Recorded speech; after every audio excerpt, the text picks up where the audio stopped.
SSD official. ধ্যাত, পড়ানোর এক পর্যায়ে আমার ছাত্রী নাবিলার গালে সজোরে থাপ্পড় মারলাম। নাবিলা গালে হাত দিয়ে আমার দিকে ড্যাব ড্যাব করে তাকিয়ে আছে। আমার হাতে থাকা কম্পাসটা শব্দ করে ছুঁড়ে ফেললাম খাতার ওপর। অনেক হয়েছে, আমি তোমাকে আর পড়াতে পারবো না। তোমার মতো মাথামোটা একজনকে পড়াতে গেলে আমি পাগল হয়ে যাব। নাবিলা কিছু বলল না, মাথা নিচু করে বসে রইল। আমি রাগে দুঃখে হনহন করে ঘর থেকে বের হয়ে এলাম। ঘর থেকে বের হতেই নাবিলার মায়ের সাথে দেখা হলো। আন্টি আমাকে দেখে বলল, কি হয়েছে শুভ, তুমি এত তাড়াতাড়ি চলে যাচ্ছ কেন? এখনো তো পড়ানো 1 ঘন্টা হয়নি। আন্টি, আমি আর নাবিলাকে পড়াতে পারবো না, নাবিলার আম্মু বলল। কেন বাবা, কি হয়েছে, কোনো সমস্যা? আমি নিজেকে সামলাতে পারলাম না। নাবিলার উপর যত রাগ ছিল সব মেটানোর জন্য নাবিলার নামে অনেক নালিশ করলাম। দেখুন, নাবিলা একদমই পড়াশোনা করে না। অন্যান্য বিষয়ে ও কেমন সেটা আমি জানি না, কিন্তু গণিতে সে একদমই কাঁচা। তাকে এক অঙ্ক 10 বার বোঝালেও বোঝে না। একটা অঙ্ক করে দিলে 2 মিনিট পরই সেটা ভুলে যায়। এমন মেয়েকে আমি আর পড়াতে পারবো না। নাবিলার মা আমাকে বলল, শুভ, তুমি অনেক ভালো একজন শিক্ষক, তোমার অনেক ডাকনাম। তুমি যদি এভাবে আশা ছেড়ে দাও তাহলে কিভাবে হবে? দেখুন আন্টি, আমি অনেক ব্যস্ততার মধ্যেও শুধুমাত্র আপনার অনুরোধে নাবিলাকে পড়াতে এসেছিলাম। কিন্তু আমার এখন মনে হচ্ছে ওকে পড়াতে এসে আমি 1 মাসের প্রতিটা দিন 1 ঘন্টা করে সময় নষ্ট করলাম। ওর দ্বারা পড়াশোনা হবে না আন্টি। অযথা ওর পেছনে টাকা খরচ করে লাভ নেই। আমি আসি। কথাগুলো বলে আমি বাসা থেকে বেরিয়ে আসলাম। প্রচণ্ড রাগ হচ্ছে। একটা মেয়ে এতটা অবুঝ কি করে হয় বুঝতে পারছি না। কথাগুলো ভাবতে ভাবতে বাসায় এসে পড়লাম। ফ্রেশ হয়ে ঘরের আলো বন্ধ করে শুয়ে পড়লাম। মাঝরাতে ফোনের রিংটোনের শব্দে আমার ঘুম হালকা হয়ে গেল। বিরক্ত হয়ে কল কেটে দিয়ে ফোনটা অফ করে দিলাম। আমার ঘুমের মধ্যে কেউ জ্বালাতন করলে ভালো লাগে না। সকালে ঘুম থেকে উঠে ফোনটা হাতে নিয়ে অন করলাম। দেখলাম গতকাল রাতে নাবিলা কল দিয়েছিল। সেদিকে গুরুত্ব না দিয়ে ওয়াইফাই কানেক্ট করার সাথে সাথে অনেকগুলো মেসেজ আসার টুংটাং শব্দ হলো। এতগুলো মেসেজ কে দিয়েছে সেটা চেক করতে গিয়ে দেখলাম নাবিলা আমার নাম্বারে মেসেজ করেছে। ভাবলাম হয়তো পড়াতে যাওয়ার জন্য বলবে, কিন্তু না, মেসেজগুলো দেখে সেটা মনে হচ্ছে না, কারণ অনেকগুলো বড় বড় মেসেজ এখানে। আমি কৌতূহল নিয়ে সেগুলো পড়তে শুরু করলাম।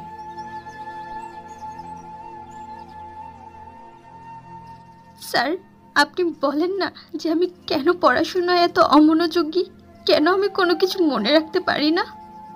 আচ্ছা স্যার, যে মেয়েটা প্রতিনিয়ত নিজের সৎ বাবার দ্বারা শারীরিকভাবে নির্যাতিত হয়, সেই মেয়েটা কি করে পড়াশোনায় মনোযোগ দিতে পারে?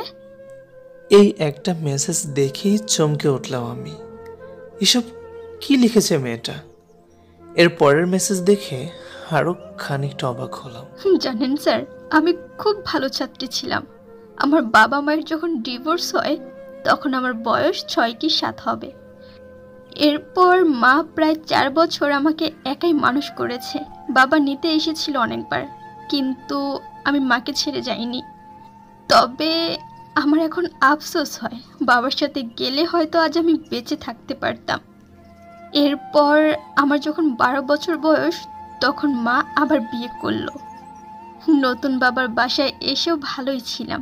নতুন বাবা মাকে বেশ ভালোবাসতো, কিন্তু আপত্তি হলো তখন যখন আমি সদ্য কৌশলে পা দিয়েছিলাম। 15 বছর বয়সে আমি সর্বপ্রথম আমার সৎ বাবার দ্বারা শারীরিকভাবে নির্যাতিত হই। বুঝতে পারছেন তো আমি কি বলছি? ঠিক ধরেছেন। এসব মাকে বলতে চেয়েছি অনেকবার, কিন্তু মা আমার কথা শোনেননি। মেসেজগুলো পড়ে আমার 2 হাত কাঁপছে, যেন এই মুহূর্তে ফোনটা আমার হাত থেকে পড়ে যাবে। আমার কপালে বিন্দু বিন্দু ঘাম জমেছে। নিজেকে কোনো রকমের সামনে নিয়ে বাকি মেসেজগুলো পড়তে লাগলাম।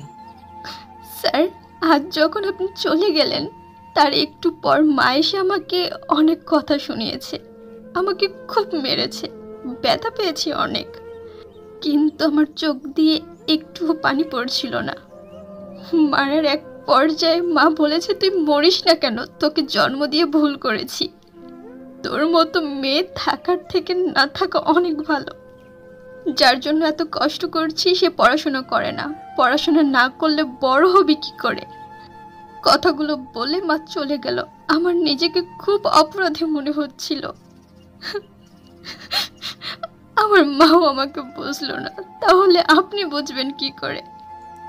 নিজেকে এখন কিছুটা অপরাধী মনে হচ্ছে। নাবিলার দেওয়া শেষ মেসেজের দিকে তাকালাম। সিদ্ধান্ত নিলাম নিজেকে শেষ করে দিব। এতদিন কোন আশায় বেঁচে ছিলাম জানি না, কিন্তু আজ মনে হচ্ছে এই অপবিত্র শরীর নিয়ে, মায়ের ঘৃণা নিয়ে বেঁচে থাকার চেয়ে মরে যাওয়াই শ্রেয়। স্যার, আপনি ভালো থাকবেন, আর পারলে আপনার এই ফালতু ছাত্রীকে মাফ করে দিয়েন। আমি যে আপনার সময় নষ্ট করেছি, এত বড় একজন মানুষের সময় নষ্ট করা পাপ তো অবশ্যই। আমাকে মাফ করতে পারবেন তো স্যার? আর কিছু লেখা নেই। তাড়াতাড়ি নাবিলার নাম্বারে কল দিলাম। কল ধরলো নাবিলার মামাতো বোন বিন্দিয়া। আমি হ্যালো বলতে ওপাশ থেকে বলল, আমি নাবিলার মামাতো বোন বিন্দিয়া, কে বলছেন? বললাম, আমি ওর গণিতের স্যার। মেয়েটা কান্না করতে করতে বলল, আর কাকে পড়াবেন স্যার?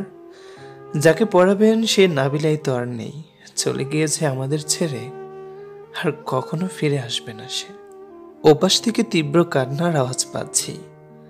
নাবিলার মা মেয়েকে হারিয়ে নিজেকে দোষী ভাবছে। কলটা কেটে দিয়ে আলমারির ড্রয়ার থেকে একটা সিগারেট বের করলাম। সিগারেট সচরাচর খাই না, শেষবার খেয়েছিলাম আমার প্রেমিকা আমাকে ছেড়ে চলে যাওয়ার সময়। আজ আবারও খাচ্ছি। সিগারেট জ্বালিয়ে একটা টান দিলাম। নিজেকে খুব অপরাধী মনে হচ্ছে। যে মেয়েটার প্রতি গতকাল অনেক রাগ ছিল, আজ তার জন্য খুব কষ্ট হচ্ছে। সে আমাকে গতকাল কিছু কথা বলতে চেয়েছিল। একে তো অঙ্ক পারছিল না, তার উপর আবার বকবক করছিল। সহ্য হয়নি আমার, তাই ওকে মেরে চলে এসেছিলাম। নাবিলার চলে যাওয়ার জন্য হয়তো কোনো না কোনোভাবে আমিও সমান দায়ী। একটা মেয়ের অকাল ঝরে যাওয়ার জন্য দায়ী আমিও।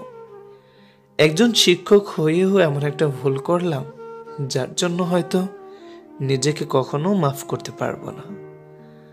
আকাশের দিকে তাকিয়ে একা একাই প্রশ্ন করলাম, নাবিলা, আমি তো তোমাকে মাফ করে দিয়েছি, কিন্তু তুমি কি পারবে আমাকে মাফ করে দিতে? সর্বপ্রথম সবাইকে একটি কথা বলতে চাই। কথাটি হচ্ছে, কারো বিষয়ে কোনো কিছু না জেনে উল্টাপাল্টা কথা কখনোই বলবেন না। হয়তো আপনি যেটা জানেন সেটা আপনি ভুল জানেন। সত্যটা যাচাই করে কারো সম্পর্কে মন্তব্য করবেন। আর মানুষের মন মানসিকতার কথা কি বলবো, দিন দিন তো পশুর থেকেও খারাপ হয়ে যাচ্ছে। এই গল্পটির মতো বাস্তবে হাজার হাজার লাখ লাখ মেয়ের সাথে এরকম হচ্ছে।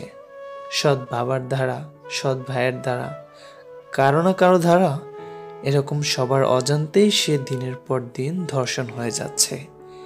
কিন্তু কাউকে কিছু বলতেই পারছে না, কারণ সে যদি কাউকে কিছু বলে না, সে নিজেই দোষী হয়ে যাবে। কিন্তু সেই আপুদের আমি বলতে চাই, না বলে উপায় নেই। আপনি যতই না বলে থাকবেন, ততই দিনের পর দিন আপনি নির্যাতিত হবেন। প্রথমে আপনার ফ্যামিলির কাউকে বলার চেষ্টা করুন, বোঝানোর চেষ্টা করুন।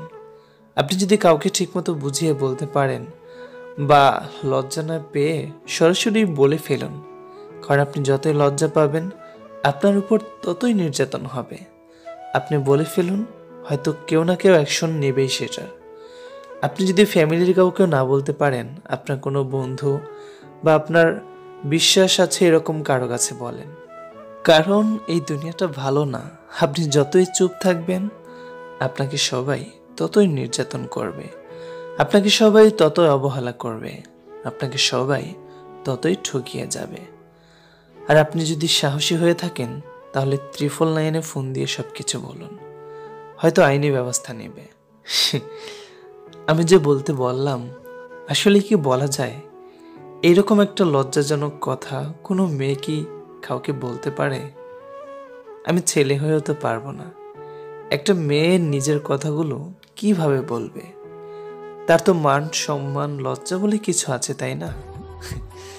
আর এটা বলার পর যখন মানুষ জানাজানি হবে, তাকে মানুষ কত কথা বলে বেড়াবে। মানুষ সেটা চিন্তা করবে না যে মেয়েটা অসহায়, তার সাথে কত কঠিন একটা কাজ হয়েছে। কিন্তু মানুষ সেটা না চিন্তা করে তাকে নিয়ে মজা নেবে, তাকে কথায় কথায় খেপাবে, তাকে কথায় কথায় কষ্ট দিয়ে কথা বলবে।